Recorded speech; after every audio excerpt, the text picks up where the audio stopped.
ഇറാഖിലെ മുഹമ്മദ് അല വ്യോമത്താവളത്തിന് നേരെ മിസൈൽ ആക്രമണമുണ്ടായതായി ഇറാഖ് പ്രതിരോധ മന്ത്രാലയം സ്ഥിരീകരിച്ചു. ആക്രമണത്തിൽ ഇറാഖി വ്യോമസേനയുടെ വിമാനം തകർന്നതായും ആളപായമില്ലെന്നും പ്രതിരോധ മന്ത്രാലയം അറിയിച്ചു.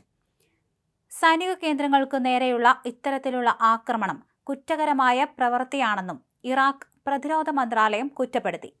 തിങ്കളാഴ്ച ഹിസ്ബുള്ള കേന്ദ്രങ്ങൾ ലക്ഷ്യമിട്ട് ഇസ്രായേലും കനത്ത വ്യോമാക്രമണം നടത്തിയിരുന്നു. ബെയ്റൂത്തിലെ ഹിസ്ബുള്ള കേന്ദ്രം തകർത്തതായി ഇസ്രായേൽ പ്രതിരോധ സേന അവകാശപ്പെടുകയും ചെയ്തിരുന്നു. ലെബനനിൽ 6 ഇസ്രായേൽ സൈനികർക്ക് പരിക്കേറ്റതായും ഇസ്രായേൽ സ്ഥിരീകരിച്ചു. ഇറാനിലെ 40ഓളം സൈനിക വ്യവസായ കേന്ദ്രങ്ങൾ തകർത്തതായി ഇസ്രായേൽ സൈന്യം തിങ്കളാഴ്ച അവകാശപ്പെടുകയും ചെയ്തിരുന്നു. IRGCയുടെ നാവികസേനാ കമാൻഡറായ അലി റേസ തങ്സീരി കൊല്ലപ്പെട്ടതായി ഇറാൻ ഒടുവിൽ സ്ഥിരീകരിച്ചിരിക്കുന്നു. അലി റേസയെ വധിച്ചതായി 4 ദിവസം മുൻപ് തന്നെ ഇസ്രായേൽ സൈന്യം അവകാശപ്പെട്ടിരുന്നു. ഇതിന് പിന്നാലെയാണ് 4 ദിവസത്തിനു ശേഷം ഇറാന്റെ സ്ഥിരീകരണമുണ്ടാകുന്നത്. അതേസമയം ശത്രുവിനെ പൂർണ്ണമായും നശിപ്പിക്കുന്നതുവരെ വിശ്രമമുണ്ടാകില്ലെന്നും IRGC പുറത്തിറക്കിയ പ്രസ്താവനയിൽ വ്യക്തമാക്കി. ഇസ്രായേലിലെ വടക്കൻ നഗരമായ ഹൈഫയിലെ എണ്ണ ശുദ്ധീകരണശാലയ്ക്കു നേരെ ശക്തമായ ആക്രമണമുണ്ടായതായി ഇസ്രായേൽ മാധ്യമങ്ങൾ റിപ്പോർട്ട് ചെയ്യുകയും ചെയ്തു. ആക്രമണത്തിന്റെ ഉത്തരവാദിത്തം ഹിസ്ബുള്ള ഏറ്റെടുത്തിട്ടുണ്ട്. മാർച്ച് 19 നടന്ന ആക്രമണത്തിന് പിന്നാലെയാണ് തന്ത്രപ്രധാനമായ ഈ മേഖല വീണ്ടും ലക്ഷ്യമിടുന്നത്. ഹൈഫ തുറമുഖ നഗരത്തിലെ ബസാൻ റിഫൈനറിയിലാണ് തീപിടുത്തമുണ്ടായത്. ഇറാനും ഹിസ്ബുള്ളയുമാണ് ആക്രമണത്തിന് പിന്നിലെന്ന് ചാനൽ 12 റിപ്പോർട്ട് ചെയ്യുന്നു.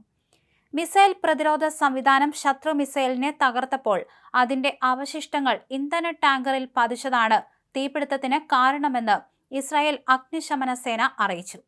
യുദ്ധം രൂക്ഷമാകുമ്പോഴും പാകിസ്ഥാൻ, ഈജിപ്ത്, തുർക്കി എന്നീ രാജ്യങ്ങളുടെ മധ്യസ്ഥതയിൽ പരോക്ഷ ചർച്ചകൾ നടക്കുന്നുണ്ട്. അമേരിക്കയും ഇറാനും ഇതുവരെ നേരിട്ടുള്ള ചർച്ചകൾക്ക് തയ്യാറായിട്ടില്ലെങ്കിലും ഉടൻ തന്നെ ഒരു കരാറിലെത്താൻ സാധിക്കുമെന്ന് ട്രംപ് പ്രത്യാശ പ്രകടിപ്പിച്ചു. എന്നാൽ അമേരിക്ക രഹസ്യമായി ആക്രമണത്തിന് പദ്ധതിയിടുകയാണെന്ന് ഇറാൻ പാർലമെന്റ് സ്പീക്കർ മുഹമ്മദ് ഖാബർ ആരോപിക്കുകയും ചെയ്തു. ഇറാന്റെ പക്കൽ ആണവ പദാർത്ഥങ്ങൾ സൂക്ഷിക്കാൻ അനുവദിക്കില്ലെന്ന് ട്രംപ് തന്റെ രാഷ്ട്രീയ സഖ്യകക്ഷികളോട് വ്യക്തമാക്കിയിട്ടുണ്ട്. ചർച്ചകളിലൂടെ ഇത് വിട്ടു നൽകാൻ ഇറാൻ തയ്യാറായില്ലെങ്കിൽ ബലപ്രയോഗത്തിലൂടെ അത് പിടിച്ചെടുക്കുന്നതിനെക്കുറിച്ച് അദ്ദേഹം ചർച്ച ചെയ്തതായും റിപ്പോർട്ടിൽ പറയുന്നു. ഈ ഭീഷണി നിലനിൽക്കുമ്പോഴും പാകിസ്ഥാൻ പ്രതിനിധികൾ വഴി അമേരിക്കയും ഇറാനും തമ്മിൽ നടത്തുന്ന പരോക്ഷ ചർച്ചകളിൽ പുരോഗതിയുണ്ടെന്ന് ട്രംപ് സൂചിപ്പിച്ചു.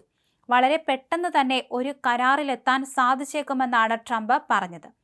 പാകിസ്ഥാൻ, ഈജിപ്ത്, തുർക്കി എന്നീ രാജ്യങ്ങൾ അമേരിക്കയ്ക്കും ഇറാനുമിടയിൽ മധ്യസ്ഥരായി പ്രവർത്തിക്കുന്നുണ്ട്.